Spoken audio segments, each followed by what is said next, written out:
आणि नमस्कार, तुमचं स्वागत आहे वर्षाच क्रिएटिव्ह कॉर्नरमध्ये। तर आजचा ब्लॉग आपला खूप स्पेशल असणार आहे। तर मी फर्स्ट ब्लॉगमध्ये जसं तुम्हाला सांगितलेलं होतं की मी स्टिचिंगचं काम करत असते, तर आज मी त्याच्या रिलेटेड खूप मोठी वस्तू घेतलेली आहे।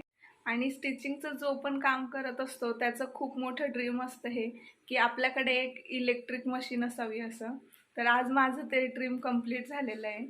तर आज मी इलेक्ट्रिक मशीन घेतलेली आहे, तर मी तुम्हाला दाखवते। तर ही आहे माझी जुनी मशीन, ही फुल सेटल मशीन होती आणि आता मी ही घेतलेली आहे।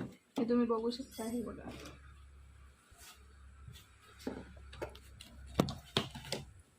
ही मशीन मी घेतलेली आहे।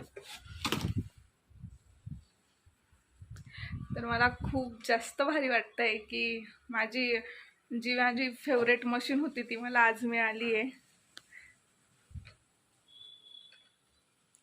आणि त्याच्यासोबतच मी पिकोची पण मशीन घेतली। ही माझी पिकोची मशीन, ही मी जुकीची घेतली आहे। आणि ही आहे ही जित्सुईची मशीन आहे। ही जित्सुई ब्रँडची मशीन आहे। ही इलेक्ट्रिक मशीन आहे, स्टिच लॉक मशीन आहे ही।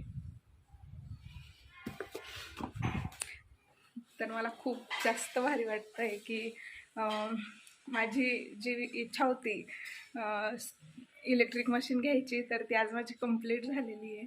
ॲक्च्युली माझ्या जुन्या मशीनला प्रॉब्लेम आलेला, ती टाका घेतच नव्हती बिलकुल, आणि खूप धागा पण तोडत होती आणि तिचा गट पूर्णपणे खराब झालेला। मी 5-6 वेळा सुधरवून आणलेली, पण ती त्यांनी पण म्हणजे दुकानवाल्या काकांनी पण सांगितलेलं की ती आता सुधारणार नाही म्हणून। मग मी आता ही मशीन घेतलेली आहे आणि मी फायनली आता हिच्यावर काम स्टार्ट करणार आहे। तर मी पुढे व्हिडिओ जॉईन केलेला आहे की मी कोणत्या दुकानातून घेतली आहे, त्यांनी इन्फॉर्मेशन कशी दिलेली आहे। त्यांनी खूप छान इन्फॉर्मेशन दिली आम्हाला की मशीन कशी चालवायची कशी नाही, कारण इलेक्ट्रिक मशीन हे खूप सांभाळून चालवायला लागते त्यामुळे। तर त्यांनी संपूर्ण माहिती मला दिलेली, तर तो व्हिडिओ मी पुढे जॉईन करणार आहे, नक्की बघा।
तर असा हा आजचा छोटासा ब्लॉग तुम्हाला आवडला असेल तर व्हिडिओला लाईक करा, शेअर करा, कमेंट करा आणि चॅनलला सबस्क्राईब करा आणि बेल आयकॉनचं बटन दाबायला अजिबात विसरू नका. चला तर मग बाय.